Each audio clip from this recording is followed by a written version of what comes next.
Hello everyone welcome to a new mini blog इटा थिला Friday और मुझे पलि जाइली ऑफिस के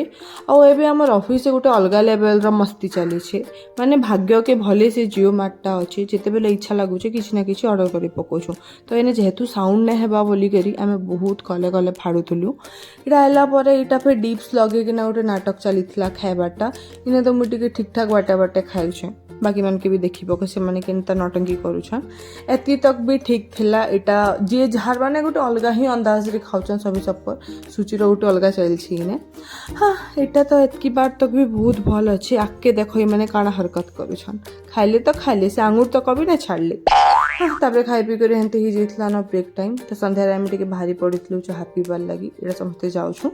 तापर जेहेतु टे खाना पीना अटका ही जाइथिला चाह पीबार भी इच्छा नहीं था तो मुझे पी पकईली लिंबू पानी कि बहुत भल लगी जगार निंबू पानीटा यहाँ पी सारा पर आम फिर फेरलु और आज थी आमर फन फ्राइडे फ्राइडे जेहेतु फन फ्राइडे हेबा ही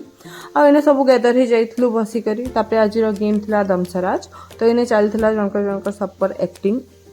दुईटा टीम रे डिवाइड होती दुई टीम बहुत ही भल खेलुले बहुत पुराना पुराना मुवी दूसरे जेनटा कि मुड़ी खराब हो जाता तापर मुझे फिर आसिक जाइली रेडी काजिकी मत जाता रेलवे स्टेशन के और मुझे पहुँची जाइए रेलवे स्टेशन जाकरी आ मो रेलवे स्टेशन जावार कारणटा हूँ जड़े आउछन जेनटा कि देख तुम लास्ट रे इनके फाइनाली ट्रेन पहुँची जाइए और इन्हें आसिक पहुँची जाइछन मम्मी हौ देख फिर नेक्स्ट पार्टे काଣା काଣା होची ओके थैंक यू।